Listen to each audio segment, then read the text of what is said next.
और अब बात चारधाम यात्रा की, जहां कल बद्रीनाथ के कपाट खुलने के साथ ही चारधाम यात्रा की विधिवत रूप से शुरुआत हो गई है। हम आपको 4 तस्वीरें दिखा रहे हैं गंगोत्री, यमुनोत्री, केदारधाम और बद्रीधाम की, जहां श्रद्धालुओं का सैलाब किस तरीके से उमड़ा है। श्रद्धालुओं का या फिर आप कह लीजिए आस्था का सैलाब है ये। हजारों की संख्या में श्रद्धालु चारधाम यात्रा के लिए लगातार पहुंच रहे हैं।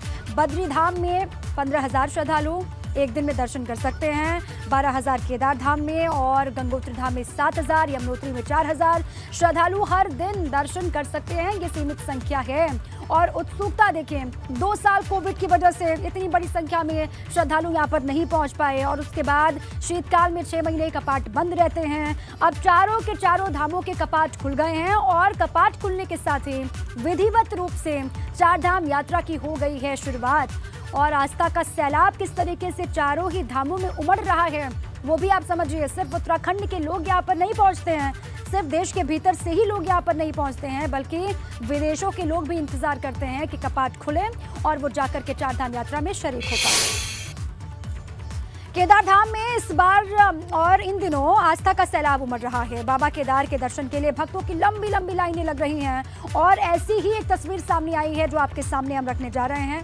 इस तस्वीर में एक भक्त भोले बाबा के दर्शन के लिए 3 किलोमीटर लंबे लाइन में लगकर अपनी बारी का इंतजार कर रहे हैं। अब भक्त देखिए, अब बहुत बड़ी संख्या में हैं और ये भक्त जो है 3 किलोमीटर की लंबी लाइन में लगे हुए हैं और अपनी बारी का इंतजार कर रहे हैं। बारी का इंतजार कर रहे हैं कि उनको मौका मिले तो जाएं और भगवान भोले का, बाबा केदार का वो आशीर्वाद ले पाएं, उनका दर्शन वो कर पाएं। जो अखंड ज्योत वहाँ पर जल रही है उसको भी देख पाएं और कितनी शक्ति है बाबा केदार में, इसका अंदाज़ा आप लगा सकते हैं कि लंबी लंबी लाइनों में लगे हुए हैं लोग, भूख प्यास की परवाह किए बगैर, बिना थकान महसूस किए लंबी लाइनों में लग करके अब अपनी बारी का इंतज़ार कर रहे हैं और ये सिर्फ और सिर्फ आस्था है।